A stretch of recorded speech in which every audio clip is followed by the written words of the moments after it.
Hola, ¿Cómo estás? muchas gracias por aceptar esta invitación. Con mucho gusto. Muchas gracias a vos por invitarme, por generar estos espacios tan valiosos para la comunidad y especialmente en estos tiempos. Muchas gracias a vos y a tu audiencia también. Bien, va a haber mucha gente que lo va a ver grabado, pero me gustaría, antes que empecemos a charlar de duelos, ya sé que siempre te preguntan lo mismo, pero hay muchos que hoy no te conocen y me Sí. gustaría que nos cuentes un poco, yo te presenté, pero me gustaría que cuentes un poco tu pasaje de la medicina a lo que estás trabajando ahora con constelaciones y primeramente vos sos médica, ¿no? Y Ujú. en todo lo que transmitís, cómo unís estos dos conceptos y que soy totalmente fiel a que esto es posible. Y cómo, Mm, claro, digo, cómo con tu capacidad, digo, cómo unís y no desestimás ninguno de los dos y el valor de la medicina, ¿no? Y el valor de todo lo que tiene que ver con la mirada de las constelaciones. ujú. Sí, sí, es así. Siento que no fue un camino fácil el de unir de alguna manera esos dos mundos, que por otro lado es nuestra naturaleza, ¿no? Nosotros los seres humanos tenemos una naturaleza biológica, una naturaleza psíquica, emocional y también una naturaleza espiritual. Entonces, si bien vivimos inmersos en esos tres universos, de alguna manera estamos como sesgados, ¿no? Como orientados a mirar solo uno. En principio el mundo más biologicista, ¿no? Sobre todo desde la medicina, pero te diría que incluso dentro del mundo de la medicina hay un montón de recursos intuitivos, sensibles, ¿no? Que motorizan la vocación y que incluso son soporte de todos los profesionales de la salud, ¿no? Es algo muy común que de pronto los médicos o los enfermeros o los kinesiólogos digan, yo no sé por qué, pero se me ocurrió preguntarle tal cosa, o no sé por qué, pero le voy a pedir tal estudio, ¿no? Ese no sé por qué tiene que ver con el universo intuitivo, ¿no? No son todos logaritmos y definiciones lógicas, sino que hay una parte intuitiva que sostiene también el trabajo y hay una parte humanista en esas ciencias que si bien no son ciencias exactas, pero tienden a estar regidas por el método científico, ¿no? Pero no dejan de tener como impulso primario el humanismo, el deseo de acompañar a otros, de mejorar los tránsitos difíciles, ¿no? Y para mí también fue un poco así. Yo siento que la medicina fue un camino para poder ayudar con ciertas herramientas, acompañar a las personas en procesos de salud y enfermedad, de vida-muerte después, y que ese universo de alguna manera muy lógico y cargado de información, y así debe ser, existiera, no evitó que de pronto surgieran otros mundos y otros niveles de contacto con mis pacientes. Y eso mismo fue, de algún modo, como el abono a la tierra que estaba dentro de mí para seguir en algún momento de mi camino profundizando hacia otra especialidad, ¿no? O hacia otra manera de ejercer la medicina. Yo lo veo muy así, como que a Esa mí la medicina me sostiene esa- mucho, pero otra las manera, herramientas son otras. esa frase me encanta, de otra manera de ejercer la medicina, ¿no? Sí, sí. Muy humana. Vero, vos pensás que cuando hablaste esto de lo humano, de la parte sensible de la medicina, ¿pensás que en este momento que estamos atravesando todos a nivel mundial, se abre mucho más esto humanitario, esto solidario, esta mirada, ¿no? En todos los espacios, Ujú, ujú. en todos los Sí, espacios políticos? sí. Creo que no necesariamente, sí es un momento crítico, ¿no? Como todas las situaciones de mucha exigencia psíquica, emocional, nos ponen frente a una decisión muy íntima, muy, muy profunda, que tiene que ver con cómo voy a vivir esta experiencia, ¿no? Y esa es una decisión que se sigue tomando en el minuto a minuto, no es una única decisión, sino que se va transitando el camino donde en muchos momentos aparece esa pregunta, ¿qué hago con esto que pasa? ¿No? Me, me defiendo, me retiro y en este caso con la experiencia que vivimos me dejo tomar también por el miedo, por la desconfianza hacia el otro, por respuestas muy arcaicas ante situaciones de peligro, ¿no? Me enojo, tiendo a replegarme, tiendo a buscar obsesivamente controlar esto, o, bueno, busco la mejor manera de cuidarme con mucha conciencia de lo que tengo que hacer para cuidar mi salud, pero también me permito navegar en la experiencia, en qué me va pasando con esto, en qué historias de mi vida familiar o de mi historia familiar se remueven con la permeabilidad que también trae todo lo subconsciente en este momento. Me hago preguntas más de mayor responsabilidad, ¿no? Como, ¿qué es lo importante para mí? ¿Qué valoro? ¿Cómo quiero vivir? Porque todas las experiencias que de algún modo traen a colación la finitud de la vida, es decir, la muerte, todas esas experiencias nos hacen pensar en la muerte y en la vida, ¿no? En cómo estoy viviendo, en qué tengo pendiente, en si estoy siendo coherente con mis propios valores y cómo quiero también transitar el tiempo que estoy vivo, ¿no? Que nunca sabemos cuándo es. Entonces, es una oportunidad, ¿no? Pero esa oportunidad aparece cuando soy consciente de esto. Si estamos automatizados y desconectados, difícilmente podamos entrar en este universo de posibilidades de reflexión, ¿no? Y todas estas reflexiones o preguntas que vos haces y que invita todo el tiempo a una autoindagación o a estar Mm, presentes, a no irnos.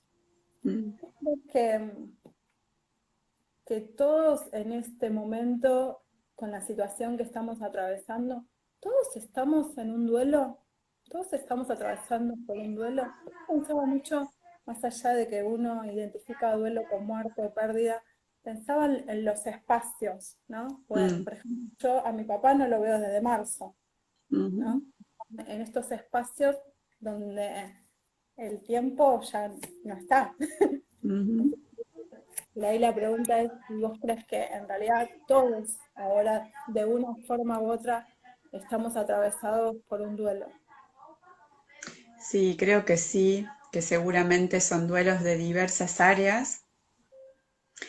Eh, Pensaba justamente en eso hace muy poquito, porque que estamos viviendo duelos de distintos niveles, me parece que es claro desde bastante al principio de lo que fue nuestro confinamiento, ¿no? Quizás marzo, abril, fueron meses muy intensos también por la novedad, por lo que veíamos que estaba pasando en Europa, que era muy fuerte. Sí. Después empezaron a llegar a través de los meses, ¿no? Otros registros de duelos, esto que estás trayendo vos, ¿no? De pronto, ¿cuánto hace que no veo a familiares muy cercanos por cuidarlos, porque no se puede viajar dentro del país? Eso es un duelo, porque digamos hay cosas que no se pueden volver a vivir quizás con estas personas, ¿no? Hay momentos, con los niños también, abuelos, nietos, 7 meses es un montón de tiempo en la vida de personas que están en los extremos, ¿no? de los ciclos vitales. Empezó a aparecer también el registro de me falta el otro real, ¿no? Me falta el abrazo, me falta encontrarme con mis amigos en la ronda del mate, en un asado, en una charla. Empezamos a sentir ya los efectos de la distancia y ese también es otro duelo. Y después están, por supuesto, los duelos de las personas que han perdido seres queridos en este contexto que cambia todo, porque los rituales que hacíamos normalmente y que son parte de los procesos, digo, de despedidas, pero pueden ser también de llegadas al mundo, de casamientos, todos nuestros rituales, cumpleaños de niños, ¿no? Sí. Están atravesados por esta experiencia. Y desde ya la situación económica en el país también ha generado un montón de lugares que se cerraron, eso desde ya son duelos, trabajos que se perdieron, otros trabajos que se pueden reconvertir también, ¿no? A veces de los duelos surgen oportunidades, pero lo que quería decirte es que también pensaba estos días que como esto es tan incierto, nosotros no tenemos una fecha, ¿no? Un duelo también puede empezar cuando yo sé que algo definitivo pasó. Entonces podemos empezar a duelar a la muerte, por ejemplo, de un ser querido cuando la muerte aconteció. De pronto en enfermedades crónicas o en estas mismas, ¿no? De una persona que se enferma de COVID, bueno, aparecen todas las fantasías, pero el duelo real comienza con la muerte, ¿no? Ahora nosotros en este tiempo que no sabemos cuándo se va a cerrar, ¿no? ¿Cuándo va a aparecer la normalidad, la que conocíamos u otra? Pero esto de que no se define, ¿no? Cuándo es el momento del cierre y la apertura de otra cosa, por más difícil que sea ese cierre, eh, sería más posible hacer un duelo, ¿no? De esto. Esta situación tiene mucho de difícil para poder procesar. Hay algo de lo que, incierto, ¿no? De lo que está ahí como esperando un inicio y que todavía este inicio no llega. Entonces, pensaba en esto, es como algo de parecido a lo que sucede cuando alguien desaparece, ¿no? Y queda en esa fantasía de si está vivo, si no, cómo está. Hay una atmósfera de no sabemos si se llora, si se festeja, si esto va a ser peor, si esto va a ser mejor, si va a traer posibilidades.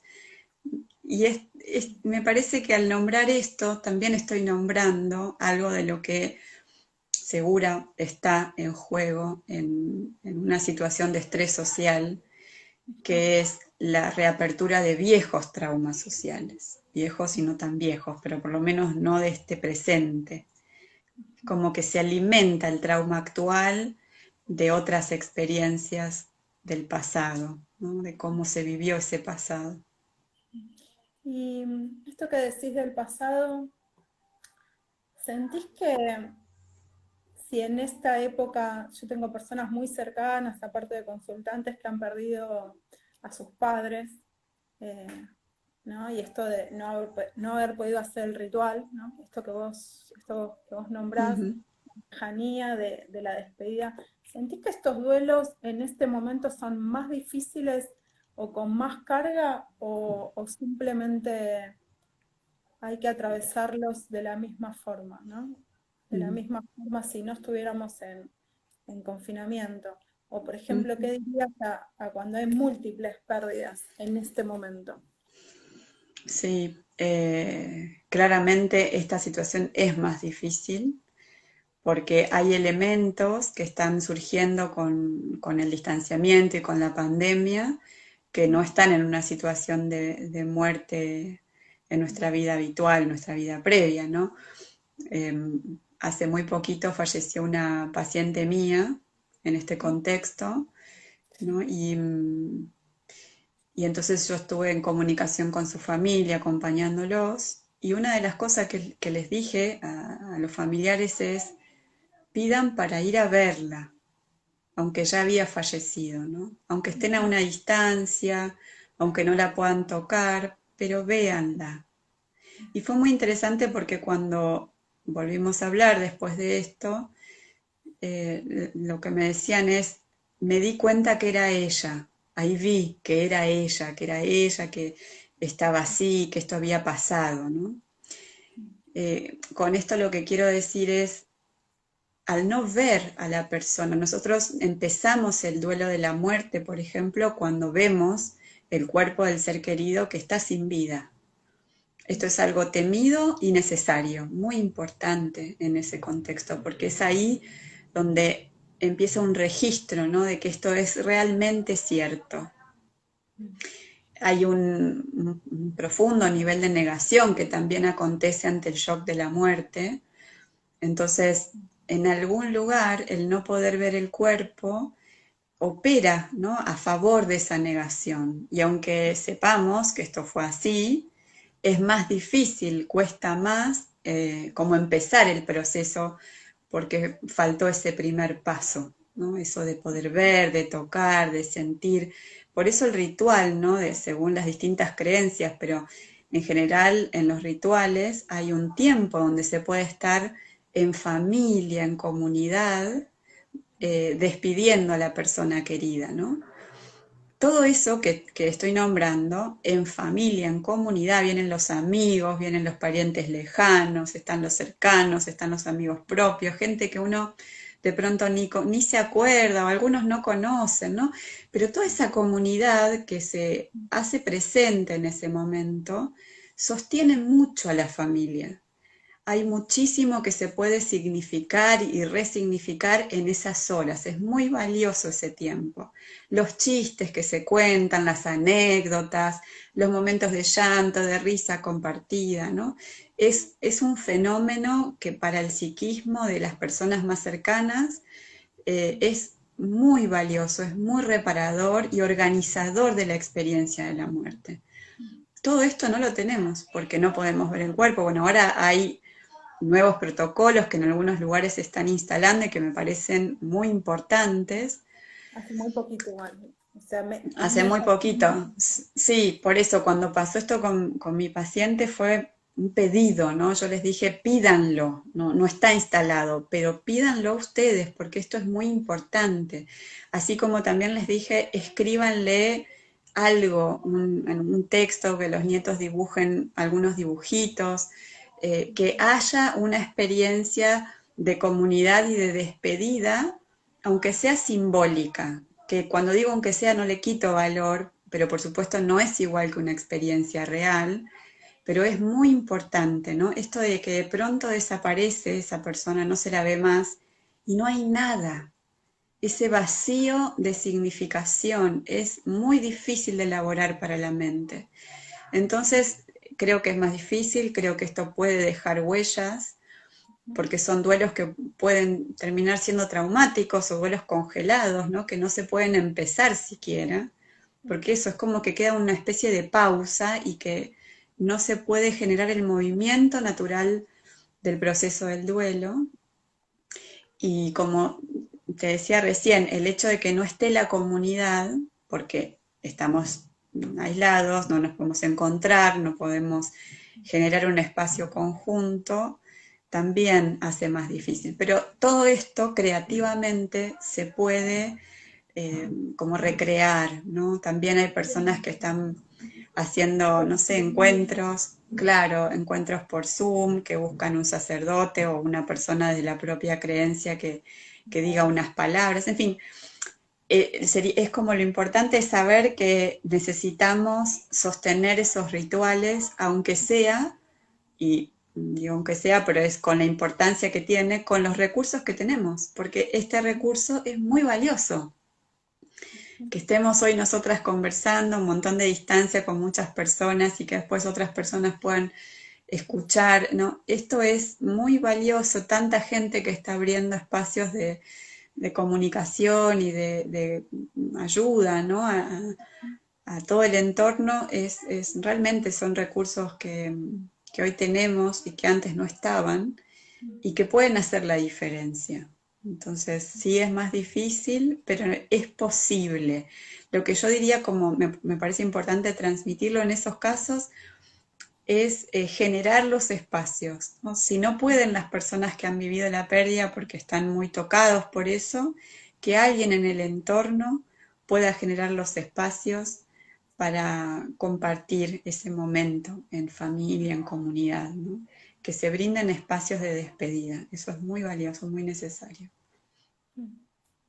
Bueno, y me pasaron unas cuantas preguntas, no sé, te voy a hacer algunas, no sé si todas. Por ahí, primero las más básicas. Y una de las preguntas que me habían pasado es cómo tener en cuenta si el duelo es un duelo sano o si ya está pasando a otro lugar, o cómo, esa 2 o 3 veces la han preguntado, ¿cómo me doy cuenta si, entre comillas, lo que estoy atravesando es normal? ¿No? Ujú, ujú, sí. Bueno, lo primero que te diría es que hay que tener en cuenta primero la edad de la persona que está atravesando el duelo. Ajá. Es distinto para los niños y para los adultos, y a niños adolescentes englobamos ahí.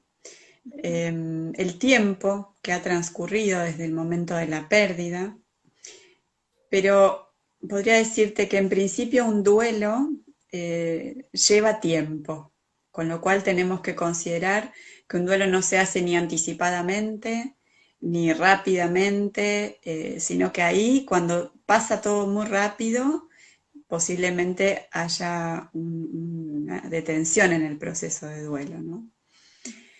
Y el duelo tiene distintos sentimientos que se van transitando, a veces hay enojo, a veces hay culpa, eh, a veces hay un momento de no sentir nada, ¿no? Y después vuelven a aparecer otros sentimientos y desde ya el duelo duele, el duelo es con dolor, ¿no?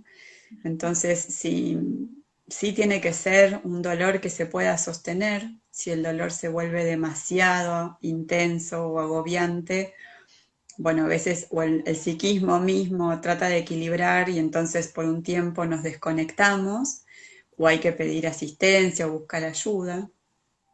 Sí. Pero nos damos cuenta de que un duelo no avanzó porque o no siento nada por mucho tiempo o vivo muy enojado y pasa el tiempo y sigo enojado con lo que pasó o con algo en relación a lo que pasó, me enojo con el médico, me enojo con, no sé, mi marido que no me dejó ir a hacer otra consulta. El enojo, ¿no? Es un sentimiento que nos retira del dolor y que por un momento puede ser necesario. Hay momentos en el proceso del dolor donde el enojo motoriza emociones más vitales o genera una reflexión más amplia sobre lo que pasó, pero si nos instalamos en el enojo no estamos haciendo el duelo.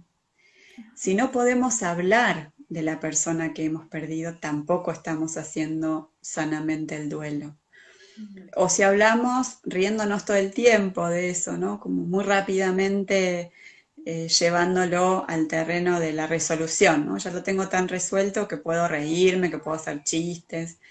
Bueno, ahí también es sospechoso, ¿no? Un duelo se hizo cuando uno puede con respeto y con conexión nombrar a la persona, traerla, emocionarse también. No tiene nada de malo emocionarse cuando uno recuerda a un ser querido que ya no está, pero sintiendo que puede sostener, ¿no? Que la emoción es parte del amor que existe en ese vínculo. El amor es indisoluble, ¿no? El vínculo nunca se rompe. Entonces somos hijos de esos papás que han fallecido, pero siguen siendo nuestros padres, aunque no estén acá. O de los hermanos que se fueron, o los hijos que perdimos. Siempre vamos a hacer ese rol, ¿no? Ese vínculo va a estar presente. Entonces la emoción va a estar presente de una manera que se puede sostener. Bien. Bueno, y este dolor o cómo alivianar el dolor ante esta situación y, y por ahí cómo darse cuenta de que uno está, bueno, un poco lo contestaste recién, ¿no? Cómo está instalado en este dolor o en esta situación y, y esto de darse el tiempo de permanecer ahí en este dolor o si fuera sano y si hay un tiempo, ¿no? Para mí en realidad es muy personal, pero también me gustaría que lo respondas vos, ¿no? Esto de cuánto tiempo uno. Bueno, ahí están poniendo más preguntas. Ujú, Oh, ujú.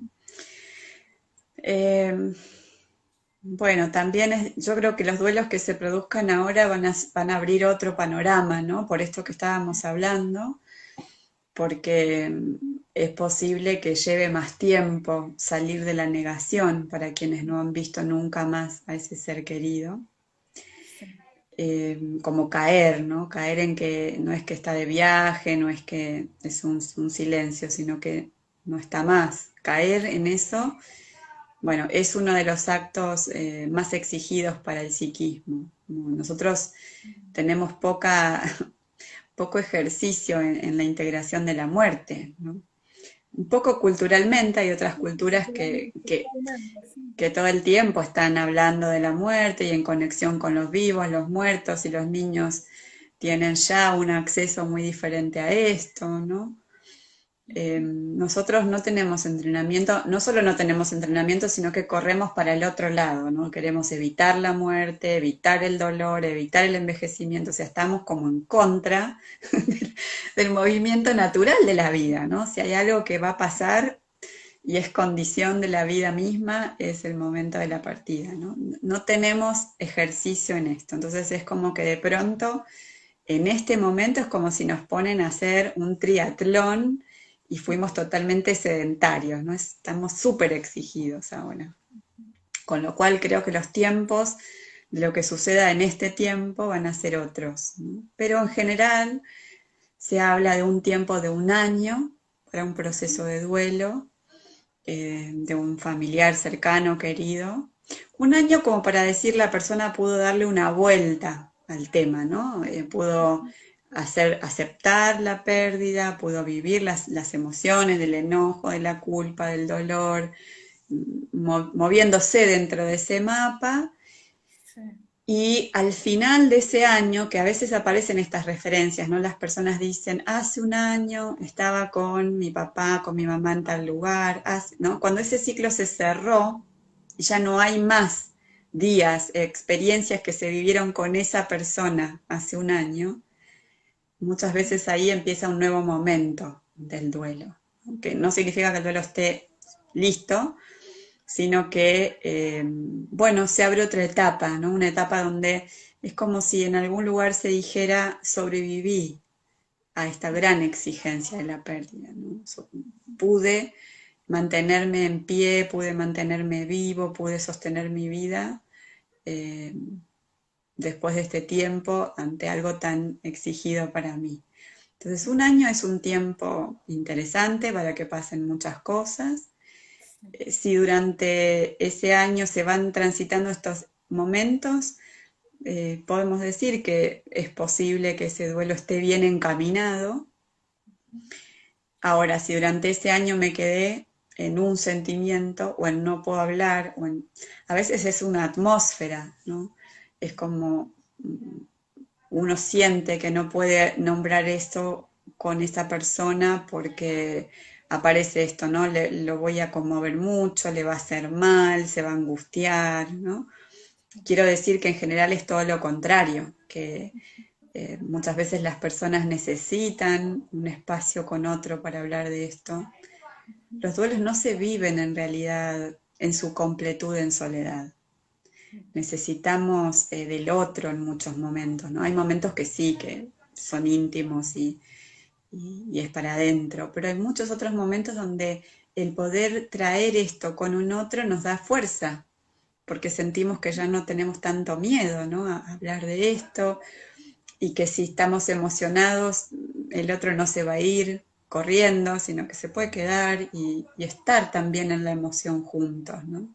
Que hay un poco de miedo, ¿no? A veces de acompañar esto que estás diciendo, ¿no? Sí, El punto del miedo de no poder acompañarlo o no, o de no expresar adelante del otro que aún me duele o que aún estoy triste o que aún no puedo ni siquiera hablar de esto que sin llorar y genera malestar en el que acompaña a veces, ¿no? O el de no sí, saber esto que vos sí. decías, de que en realidad no tenemos cultura referente a los Mm, duelos, o como que de eso no se habla, ¿no? Es exacto, el sí. tabú.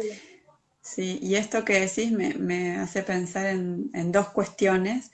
Una que es como un cuidado mutuo ineficaz, ¿no? Que uno cuida al otro, ¿no? El que está en duelo cuida al otro para que no se sienta incómodo y el que está acompañando cuida al que está en duelo para que no se angustie.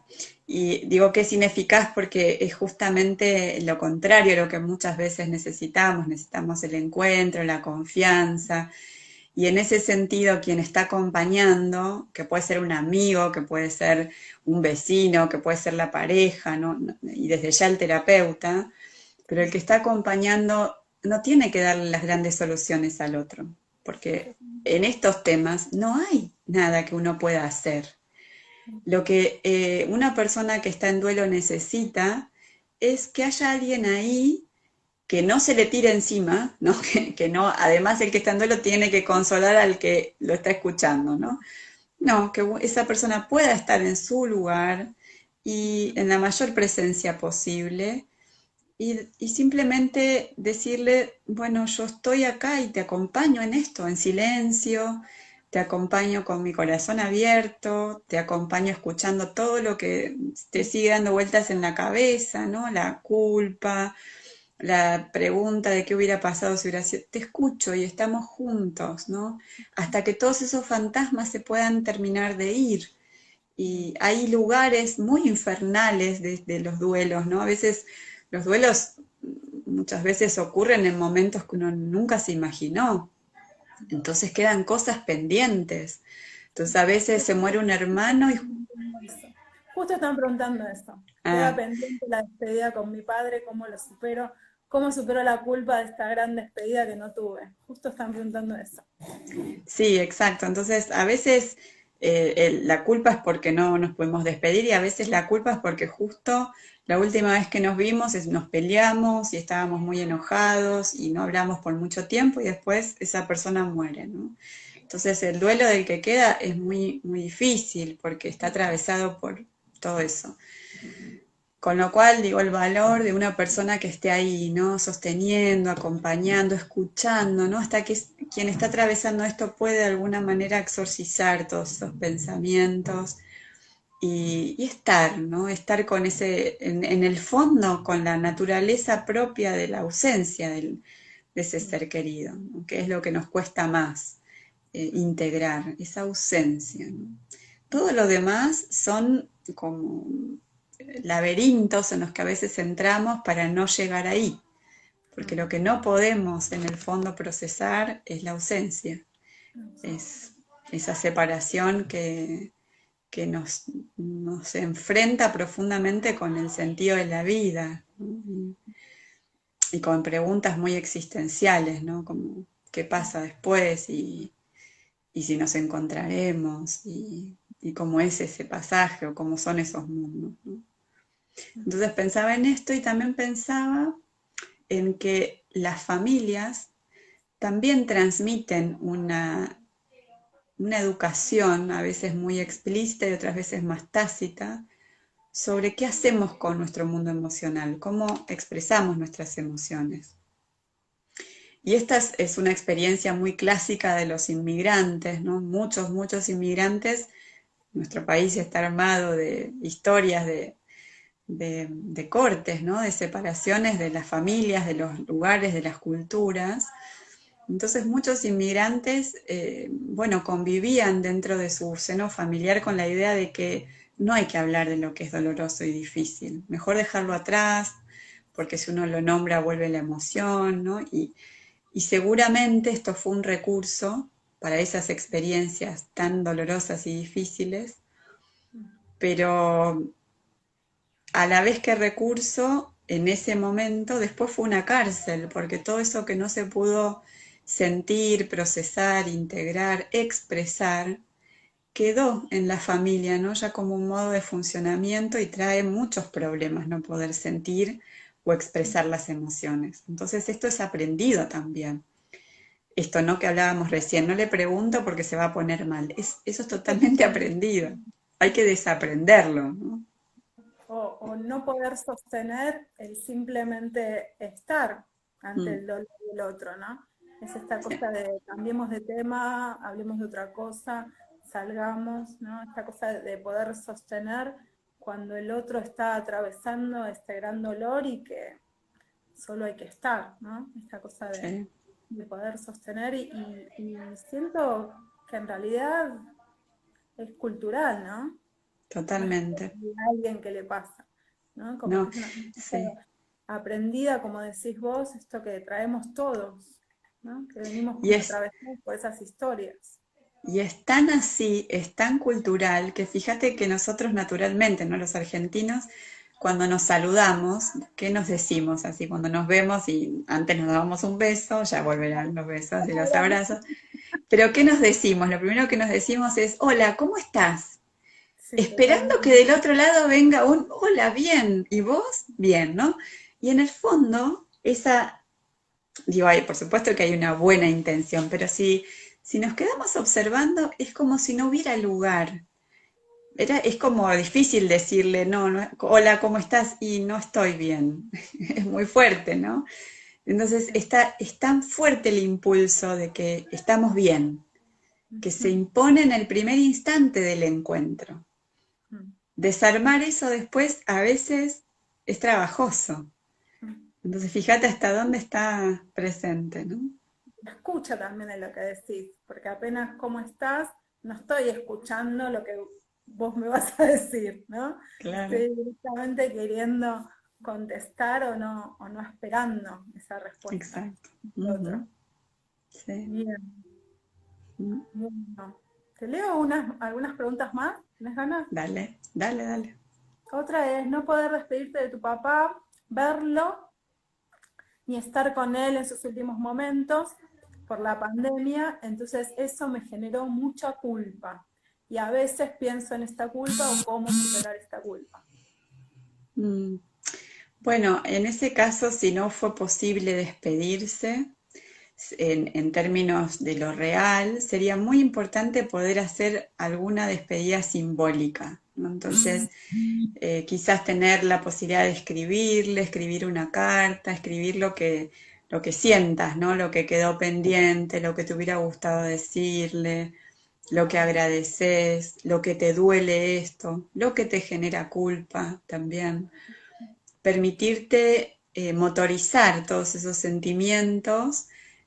Puede ser así, escribiendo o cantándole o en una meditación, ¿no? Pero que haya un espacio para que se pueda producir esa despedida y que se pueda armar un pequeño ritual en relación a esto, ¿no? Yo hace un ratito hablaba de esto, del valor de los rituales y, y bueno, en este momento hay que creativamente encontrar cómo armar estos rituales y generar las despedidas. Las despedidas simbólicas son muy valiosas, es muy importante, porque lo más importante es lo que nosotros hacemos con lo que nos pasa, ¿no? Y seguramente ese padre que existe en vos va a poder escuchar y sentir a través tuyo lo que le estás diciendo. Entonces no pasa nada si no pudo escucharlo en vida, hubiera sido quizás lo que quisieras, pero si esto no se dio así, también se puede dar dentro tuyo, en tu corazón, y ese es un camino muy valioso y muy directo también. Así que hay muchas cosas que se pueden hacer. Qué bueno. Y porque tanto tiempo no queda. Entonces, antes de seguir con las preguntas, te quería yo preguntar, como volver, como para no estar tan específico y más a todo lo que estamos atravesando. Eh, en esta cuarentena y cuando empezamos a hablar que charlamos de estos vínculos que hace mucho que no vemos y que el vínculo sigue estando, pero a veces es a distancia y que en realidad estamos todos atravesados por esta cuarentena. ¿Hay algo que vos puedas como recomendar para que lo que estamos viviendo no genere tanta huella? Porque huella va a generar, no es que no va a pasar nada, algo va a suceder. Y como yo sé que vos sos especialista en trauma, si podrías como hablar un poco de generar la menor huella posible en todos nosotros. Sí, muy importante esto que traes, Gaby, porque yo creo que el resultado de esta experiencia va a depender mucho de lo que podemos hacer en el presente con lo que nos va pasando. Es decir, cómo nosotros transitamos este tiempo es fundamental. Entonces es muy importante reconocer las emociones que vamos transitando y en muchos momentos aceptar la tristeza, ¿no? Aceptar la angustia, aceptar la tristeza, permitirse llorar, permitirse sentir esto y no asustarse por eso, porque son emociones que tienen mala prensa y nadie quiere sentirse triste y es como que hay una gran fantasía de que si estoy triste ya me voy a deprimir y no voy a poder hacer las cosas y no voy a poder, ¿no? Como que saltamos de nada a todo.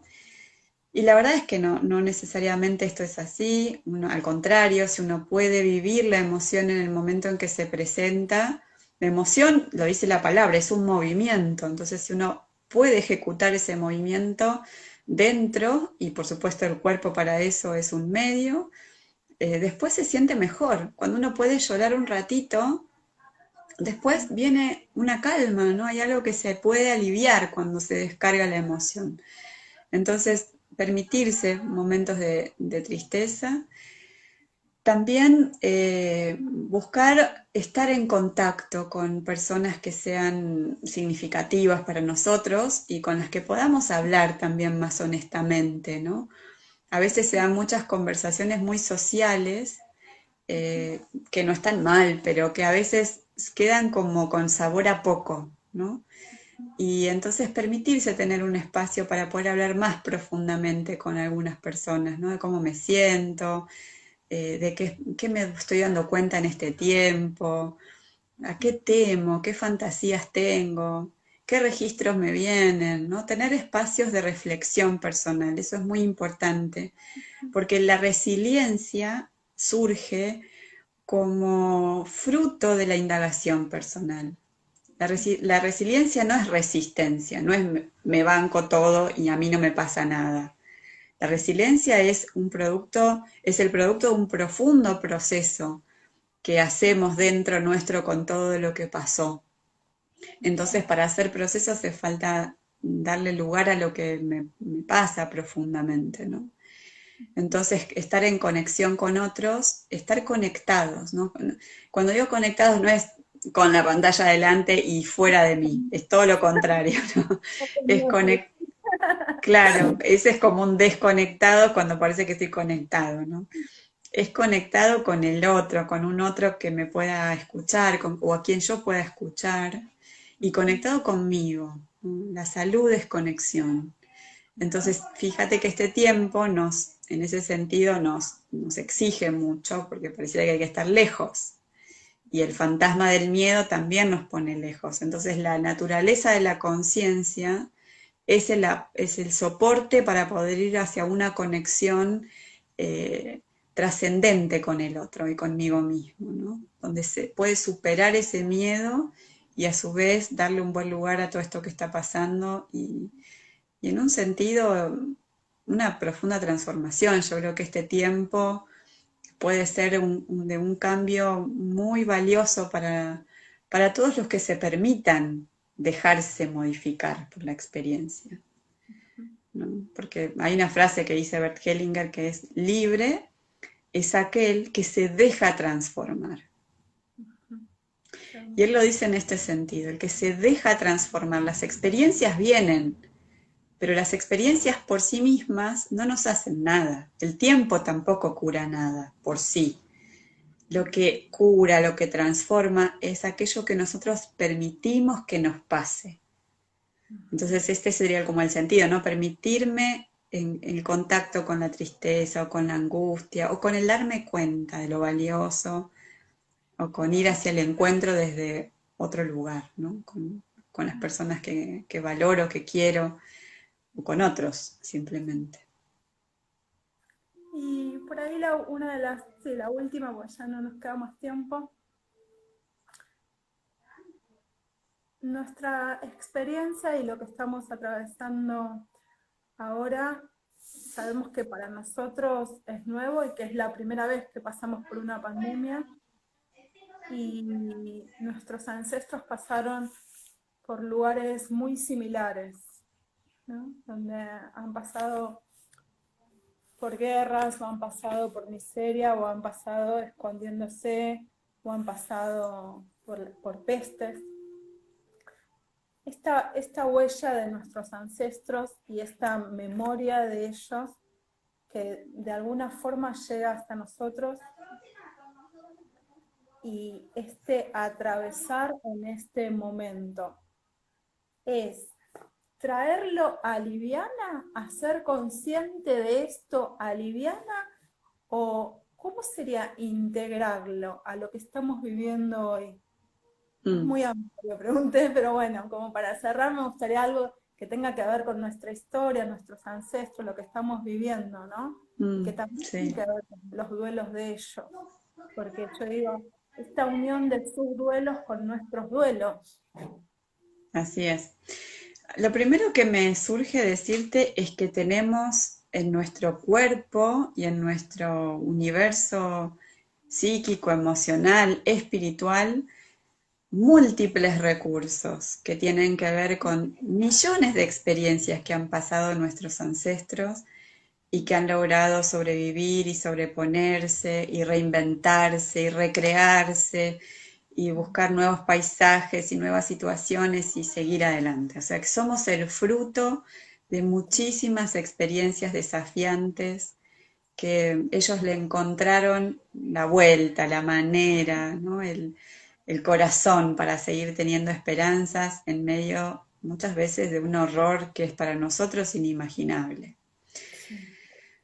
Entonces, en este tiempo, el trauma social activo, ¿no?, que se está moviendo ahora por toda la situación en la que estamos, permeabiliza las barreras del subconsciente, con lo cual es posible que en este tiempo haya más sueños con historias de guerra, de persecución, de muertes, haya más miedo también, como un miedo que a veces es como desmesurado, ¿no? Pero no es para tanto, si no estoy más o menos bien, no es para tanto, viene mucho caudal, o a veces vienen hasta imágenes, ¿no? Como percepciones de historias que si nos ponemos a asociar, muchas veces traen los contenidos de lo que vivieron los nuestros, ¿no? Los de la propia familia.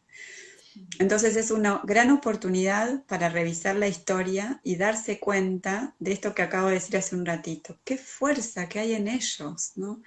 Qué espíritu de vida, cuántas ganas de salir adelante, cuántas cosas difíciles y se sobrepusieron, ¿no? Somos el fruto de todas esas experiencias.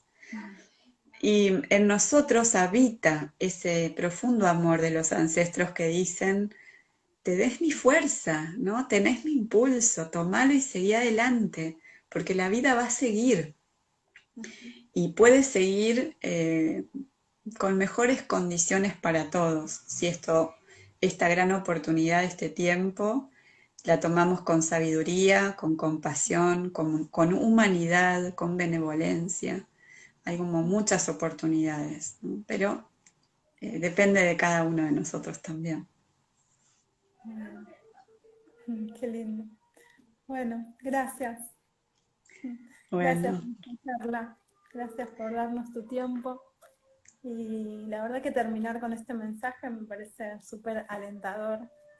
Entonces, y que dependa de cada uno de nosotros y de dar la posibilidad a nuestros propios recursos y apoyarnos en las historias difíciles, ¿no? sí, apoyarnos en todas las fortalezas y saber que siempre la vida genera impulsos porque aparecen las dificultades. Es decir, que no hay crecimiento sin dificultad. Y cuando aparece el impulso de crecimiento, porque surge una dificultad, es porque hay más condiciones para generar cambios.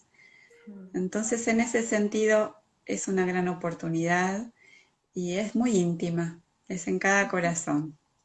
Gracias, Gaby, muchas gracias por este espacio y las hermosas preguntas. Muy, muy lindo compartir con vos. Me voy con el corazón calentito. Gracias, Vero. Gracias, un abrazo grande y saludos a todos los que nos escucharon. Muchas gracias a todos. Bien.